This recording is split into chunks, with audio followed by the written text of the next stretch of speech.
the field current of 140 kilowatts. So, given na load power is 140 kilowatts, or output na lang, para hindi tayo malito. Output power na 140 kilowatts. And may field current siya. So, shunt generator yan. So, ang field mo is shunt resistance. So, that is 4 amperes. And may load voltage tayo na 200 volts. Then, ano pa yung binigay? Shunt generator. And mayroon kang combined na armature at saka brush resistance. So, armature na lang din yan. 0.04 ohms. Hanapin daw ulit natin si electrical efficiency. Nabigay na natin kanina pag electrical efficiency. That is developed power over output.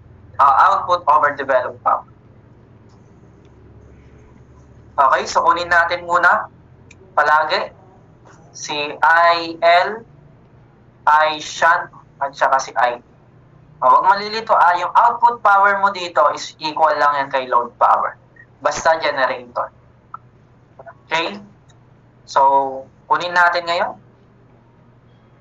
Si I load natin is PL over VL.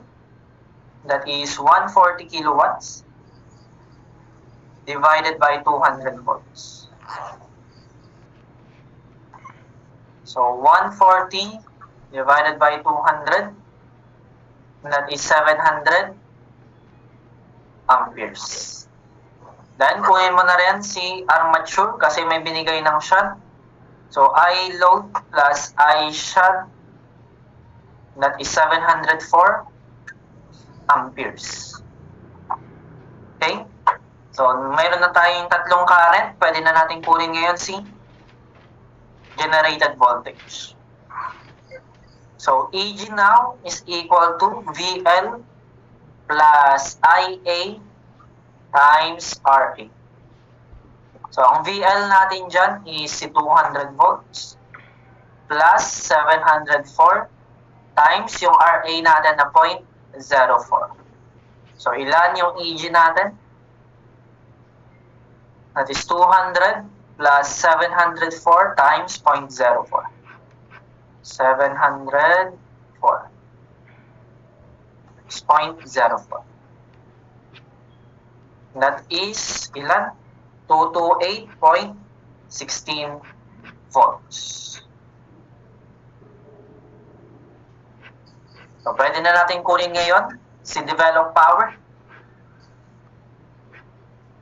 So, developed power now is EGIA.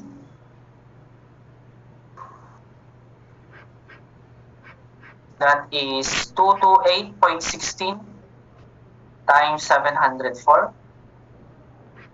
So, times 704, that would become 160.624 kilowatts. 625 kilowatts. Okay, then makukuha na natin si electrical efficiency. Electrical efficiency is P out over developed power. So, that is 140 kilowatts divided by yung 160.625 kilowatts. That would become 140 divided by kilowatts. Answer. That is 87.16%.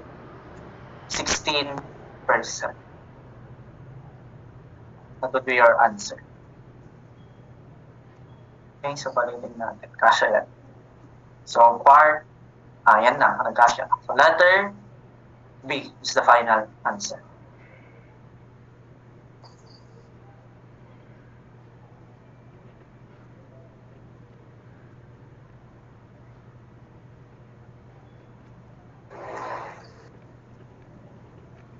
Okay.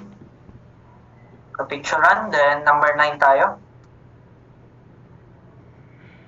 Okay, number 9.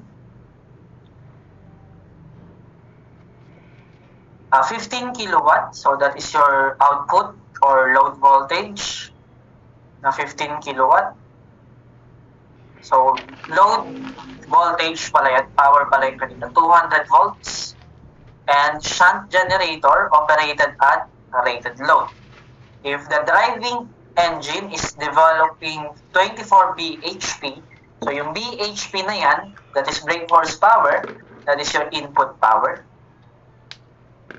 24 HP. Determine the iron and friction losses. So yung iron and friction losses natin, that is your core loss. Given na ang armature resistance ko is 0.05 and ang shunt ko, shunt field resistance is 40 ohms. Okay, so kompleto na. Balikan lang natin yung power diagram natin. Yan. For generator, ito si input. This is the developed power and this is the output. Tama? Ngayon, nandito si core losses. Yan yung iron, SPL, friction losses. Tapos nandito si copper losses. Yan si shunt power loss, si armature power loss, at saka si series power loss. Okay? So, ang hinahanap is itong portion na to. Core losses. So, may binigay sa problem. Ano yung binigay? Mayroon ka daw input at saka mayroon kang output.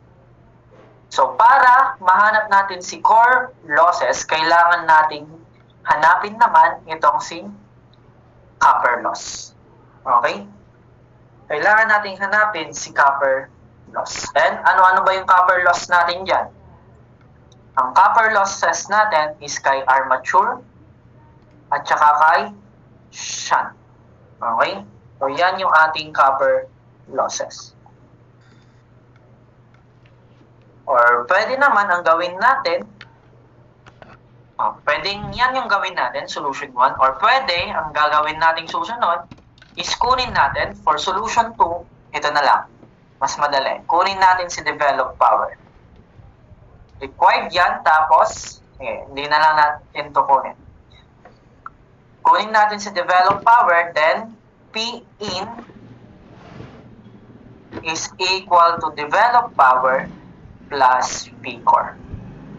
Parehas lang po yan sa P in is equal to P out plus P copper plus P core. Any of the two, pwede mo pong gawin.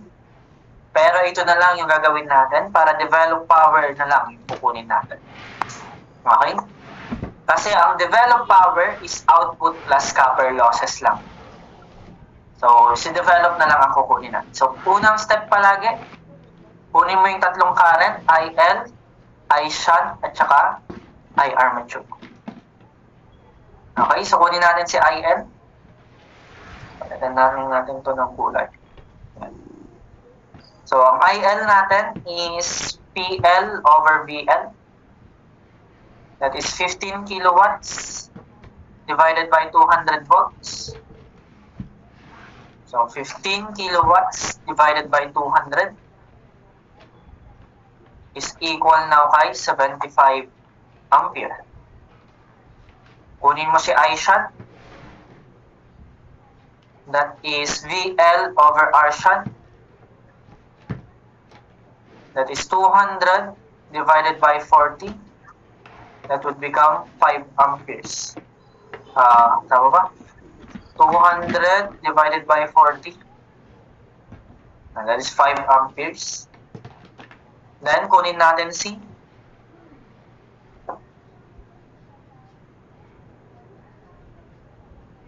I armature.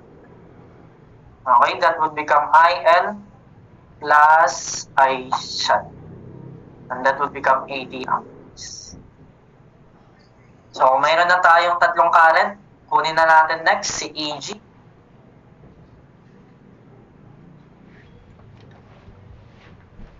EG is equal to VL plus IA RA. Direct substitution, that is 200 plus 80 times yung RA natin would become 0.05.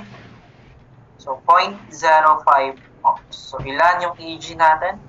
200 plus 80 times 0.05.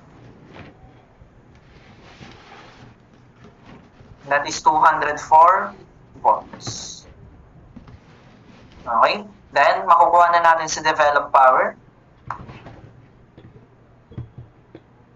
AD now is equal to EG plus EG times IA.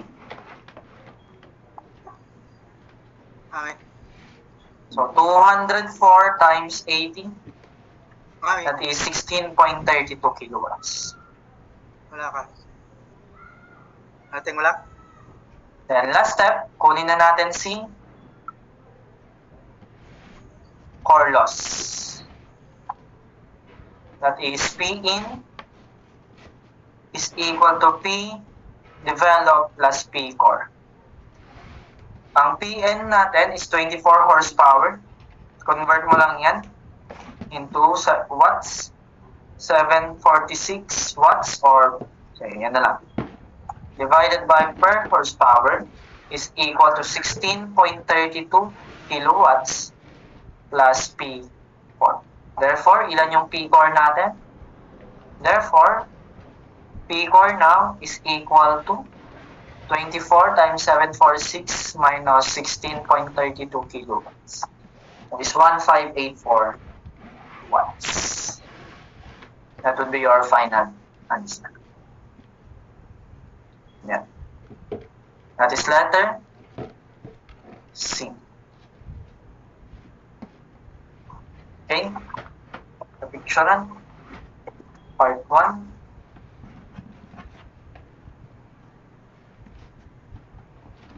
Then part 2.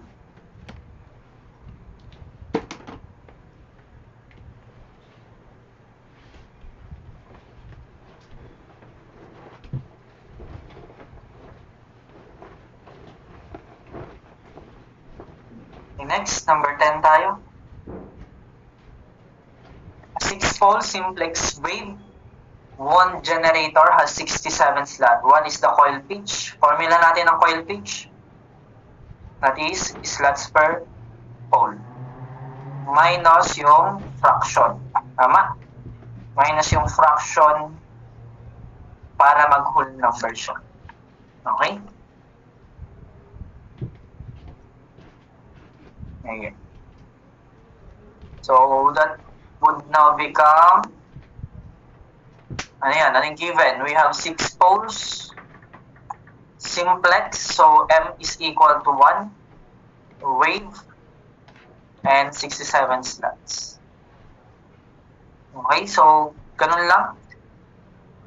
Slots natin, 67 divided by 6. So, 67 over 6. So, gawin mo lang siyang mixed fraction para alam mo kung ano yung ma-minus mo. So, shift SD. So, 11, 1, 6. So, minus 1, 6. Para ang lalabas lang dyan ay 11. That would be our answer. Slots per pole.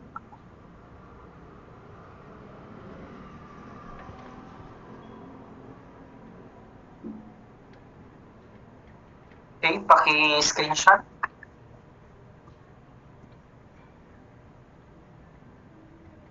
Number 11 tayo. A 70 kilowatt, that is your output. 600 volts, that is your load voltage.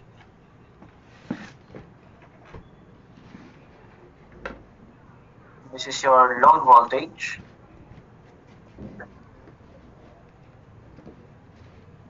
Has an armature resistance na 0.05.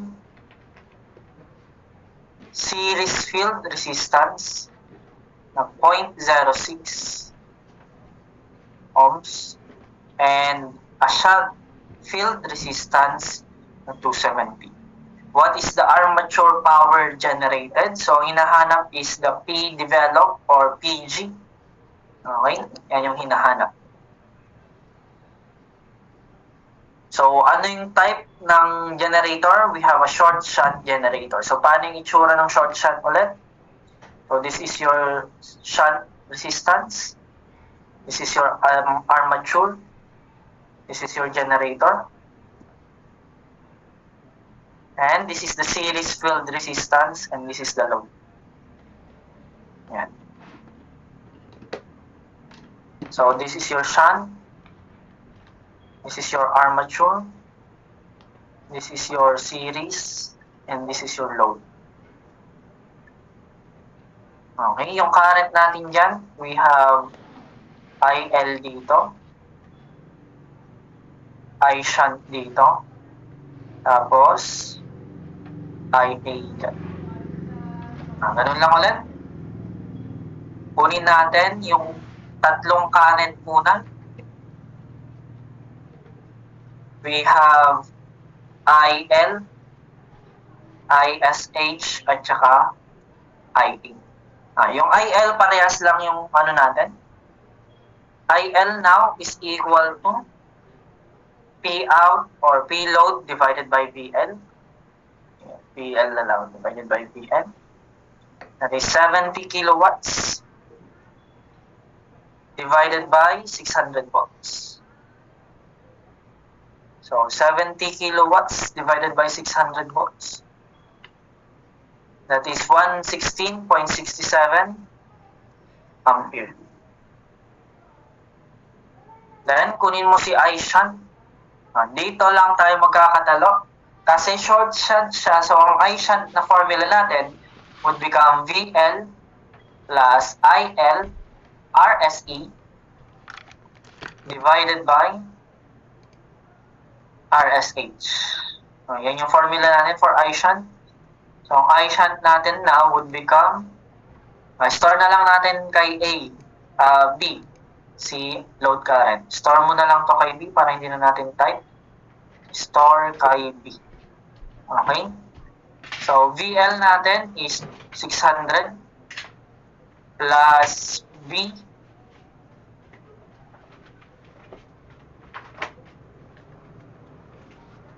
times RSE, that is 0.06, divided by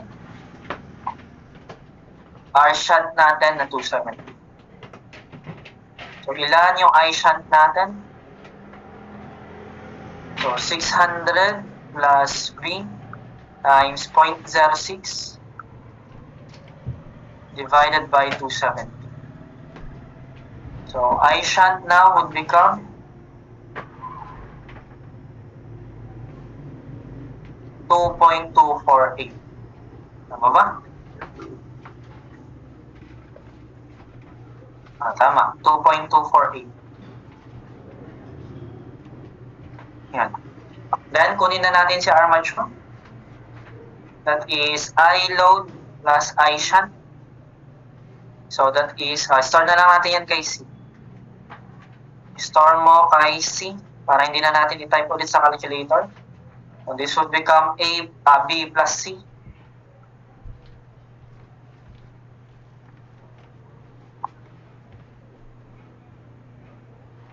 That would become B plus C. In-store na natin para hindi na natin ita-type ulit. That would become 118.915. So, i-store mo na lang yan kay A. 118.915 amperes. So, store mo na lang kay A. Store kay A. Okay, so kompleto na yung tatlong current natin. Pwede na natin kunin si EG. So, yung EG natin for short shunt would become EG now is equal to VL plus IL RSE plus IA RA. Okay? IA RA. Direct substitution, ang VL natin is 600 plus yung IL natin naka-store kay B times 0.06 plus yung IA natin naka-store kay A times RA. RA natin is 0.05.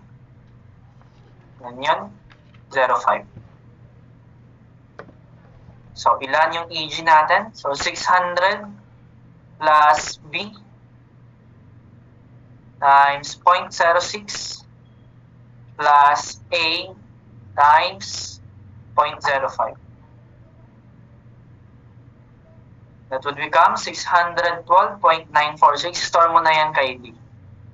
612.946 volts.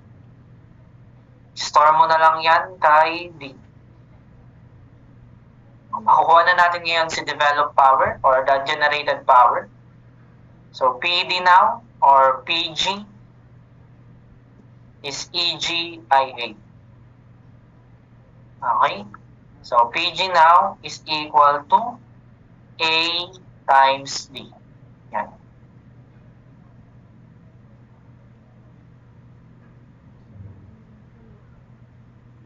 That is D times A. Yan. So, D times A now is equal to 72.88 watts, kilowatts. That would be your answer. Watts. Or simply 72.89 kilowatts. That is letter. Wala palang choices. That is your answer. 72.89 kilowatts. Okay, part 1. Okay, screenshot.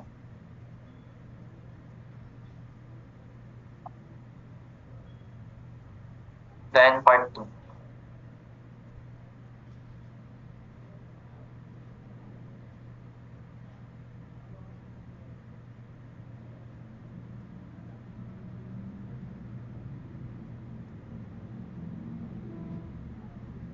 Okay, number 12 tayo. Laminations of core are generally made of, that is a silicon steel.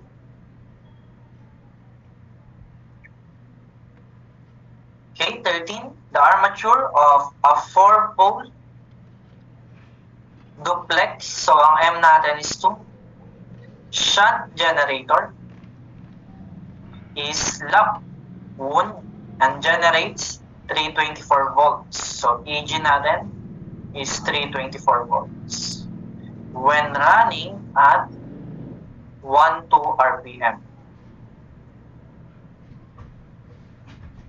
If the armature has 144 slot times 7 conductors per slot, so ilan yan? 144 times 7, that is 1,008 conductors. If the armature is to be rewound, so ito yung condition 1. Ngayon, sa condition 2 daw, hindi na siya magiging lap winding, kundi magiging wave winding. So, yun yung unang binigay. Wave winding, ano daw yung EG niya if si flux 1 ay equal kay flux 2 at si N1 ay equal kay N2. Tama? Yan yung binigay. So, ano lang yung magbabago sa kanila? Yung armature path nila. Okay, yung armature path ni lap winding ay MP. And yung armature path naman ni wave winding ay 2M. Yan lang yung nagbago sa problem. Tama? Okay, lagyan natin yan. So, paano natin yan i-relate ngayon? So, balik ka lang doon sa formula ng Zipon. EG is Zipon over 68. Ano lang daw yung nagbago dyan? Itong A lang. Okay, parehas pa rin si flux, parehas pa rin si speed. Magkakancel lang si 60 pag ni-ratio and proportion natin. At parehas lang naman silang pole at Z. So, ang nagbago lang ay armature path. So, ibig sabihin, EG2 now over EG1 is equal to 1 over A2 over 1 over A1. Yan lang yung kailangan nating gamitin. Kasi yung iba, constant naman. So, hanapin daw natin si EG2. Given na yung EG1 ko ay 324. And, ano yung A2 natin dito? That is 2M, kasi wave yun. So, 2 times 2 over 1. Yung kay A1 naman, that is MP. So, 2 times 4. Okay? So, ilan ngayon yung EG2 natin? Shift solve nyo na lang.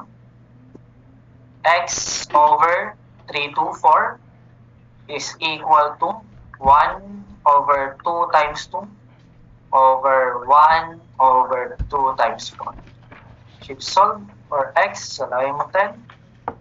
That is 648 volts. So that would be your answer.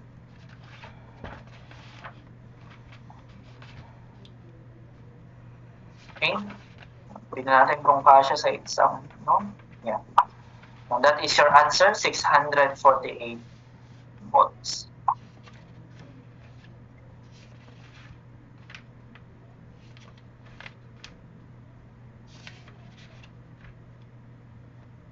Okay, number 14 tayo. Screenshot.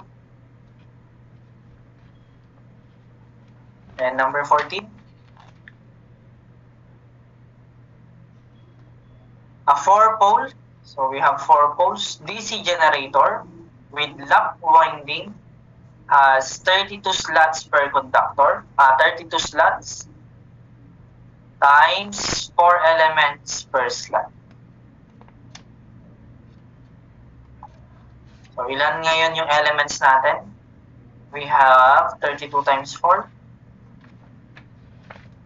128 elements. How many coils do we have? Okay, paki-take note itong condition na to. 1 coil is equal to 2 elements. Yan lang. Convert mo lang si elements into coil. So, mayroon kang 128 elements times 1 coil is equal to 2 elements. So, anong sagot? We have 64 coils. That would be your answer. Yung ibang given, hindi na natin gagamitin.